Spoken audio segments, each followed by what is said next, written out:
Welcome to the BenitoLink Candidate Forum series for 2020. My name is Nick, and I'm content manager here with BenitoLink. And I'm here with the candidates for the California 20th Congressional District.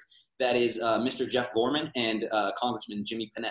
So we're going to be doing intros first. Mr. Gorman, you will be going first. So a 45-second intro statement whenever you're ready. Very good. Thank you. Yes, I'm Jeff Gorman. I'm very pleased to have the opportunity to run for the voters of the Central Coast here in the Congressional District 20 of California. California has plenty of troubles. It should be the richest state in the union. It has a very strong economy, but we have a huge problem with poverty here, homelessness, and I would really like to see our federal government more oriented towards middle-class policies. My hope is to get the economy going strongly again. We were doing very well through 2019. This COVID thing has killed us. And I really think we need to get the economy up to help working families, make energy cheaper for them, get water on the table, those sort of things. So I look forward to answering your questions. Okay, thank you. Mr. Panetta, 45-second intro statement whenever you're ready. Thanks, Nick. Look, now more than ever, government must work for people. With all the unpredictability going on, I got to say, it's been my job to provide consistent service. During the pandemic alone, I've worked hard to deliver millions to the Central Coast, especially in San Benito County, including loans to over 600 small businesses, $1,200 checks and extra unemployment insurance, millions to the county hospital and the Health Foundation, millions to local governments and schools, $500,000 to the free library program, and increased funding for nutrition programs like what I saw there at the Community Food Bank on Saturday.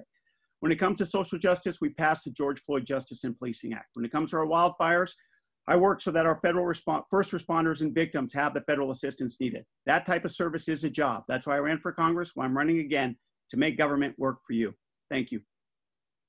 So the first question is, would you vote to abolish the Electoral College? Why or why not? At this point, no, I would not. You have to realize that the Electoral College has some issues. We all understand that, but it does represent, it gives other states the proper representation. What we need to do is we need to make sure people vote in those states that we're concerned about. And we need to make sure the U.S. Postal Service is properly funded so that people can vote by mail. Vote by mail isn't a fraud, it isn't a hoax. It's one thing that all Americans do, especially here on the Central Coast. We've been spoiled that we've been able to do that, but we need to make sure that everybody has that right to vote by mail and to make sure that people can do that. The cuts that have been there at the Postal Service are unfortunately shouldn't have been made. We need to pass the Delivering for America Act. We need to make sure that in the HEROES Act, there's the proper funding, $25 billion for the U.S. Postal Service, and make sure that we can continue to vote by mail so that people can have a say in this democracy. I believe the Electoral College is an integral part of our system. We're blessed with a great constitution that has served us well for over 230 years. People talking about doing away with that are moving towards a populist, pure democracy type of system. We have a representative government, also known as a republic. And actually, this crisis around states minimizing in-person voting is triggering the exact kind of problem that the Electoral College overcomes. The Electoral College is designed to give representation to congressional districts and Senate votes so that we can get a president even if we're having problems like people are prophesying about this election. I'm very hopeful we'll have a clean election and a decisive victory for one or the other, and no questions about it. However, the reason for representative government to operate in these layers like Electoral College is to avoid the crisis that would happen in a popular vote system. So thank you very much. How will you balance the needs of San Benito County while also representing several other jurisdictions in District 20? So the federal government needs to look out for the general welfare. And the main reason for the federal government is national security, actually. And another very important component of the federal government is a court system and a level playing field for all actors. It's very clear the federal government was not set up to favor one group or another. And it should, to the extent that it does, because of circumstances, we need to suppress that and keep a level playing field. Right now, blue states are looking for bailouts that will be problematic to the federal budget, as we've seen. And all these plans to give away money as a response to COVID have increased our federal debt tremendously. So unlike my opponent, I really believe in limited government. I don't think people should be looking to the federal government or to Sacramento to solve all their problems. I want government off our backs. Thank you. Look, what you have to realize is that San Benito County's needs are the Central Coast needs. When it comes to our agriculture, look what I've done to support our agriculture. When it comes to immigration reform, look at the fights that I've had over the past 3 years and will continue to fight so that there's proper immigration reform.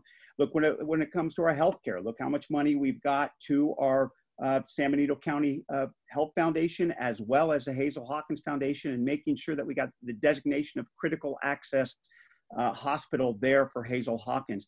And then, of course, infrastructure. It's why we passed the Moving Forward Act, to make sure that there's proper funding there for roads, for waters, but then also personalizing it and making sure that when it comes to local infrastructure, that's why the Hollister Airport received $5 million in taxiway construction, $30,000 just recently under the CARES Act, but also working on the Pacheco Reservoir project to expand that reservoir, and also with the San Justo Reservoir project, making sure we can get that open so that everybody can enjoy it. What will you do to ensure that San Benito County is prepared for climate change? Yeah, look, I think when it comes to climate change, you know, I appreciate the San Benito County centric questions, but you know, climate change is something that we all have to deal with. It's exactly why I introduced legislation called the Climate Action Rebate Plan to reduce our emissions, but then by putting a fee on emissions, but then taking that fee and reinvesting it into all communities, including San Benito County, and also doing that when it comes to our research and development to make clean energy, green energy cheaper as well.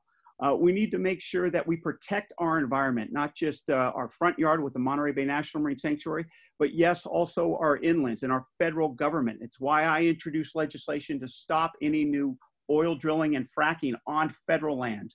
Look, Measure J protected for local lands, but it didn't do anything for federal lands. That's why I introduced that legislation.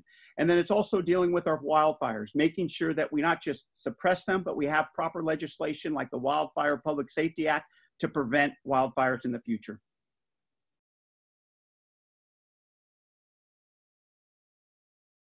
In regard to climate change, it's a situation that's been changing gradually for centuries. Yosemite was formed by glaciers. When it comes to what the working people of San Benito County and the entire district, and frankly, the entire nation, what they need affordable energy. And unfortunately, California has much higher electric prices and much higher gasoline prices because of onerous regulations here. So I point out to friends, I started out life as a strong environmentalist, and when I saw environmental movement going partisan, I got very concerned. I believe in conservation, but I'll point out that the richest countries in the world are better custodians than countries that are just scraping by. And unfortunately, I see California slipping quite a bit towards third world status. And so I think we need to get our economy empowered. That's an energy thing. And then teach people to care about their environment. And I think when we do that, we'll have success with managing our climate change. Thank you. Mr. Gorman, a 30-second closing statement whenever you're ready. Well, thank you so much, BenitoLink, for having this, mine and Congressman Panetta's first face-to-face that's meant for public consumption. I've known our congressman for some time, and I believe he's a gentleman. However, I have a strong difference in how I see the issues. I believe we have a public safety problem that is way out of control, and I'd like to see our congressman step it up a little bit on that. I believe in public safety. I think our fires are a matter of mismanagement by California, not so much global climate change. And I think water is one thing we didn't get to that's hugely important. So thank you for having us again. Thanks, BenitoLink, and thanks, Jeff. I appreciate it. Again, I believe that this job is about making government work for people. I believe that I have done that for our home on the Central Coast, from providing millions in relief through this pandemic and the wildfires, to fighting for social justice and holding this administration accountable, to fighting for our values through legislation on immigration, infrastructure, affordable and accessible housing and healthcare, and the climate crisis, to personally serving my constituents on the Central Coast. I've worked hard. That's why I'm running for Congress, and I humbly ask for your vote. For more information, go to jimmypanetta.com. Thank you.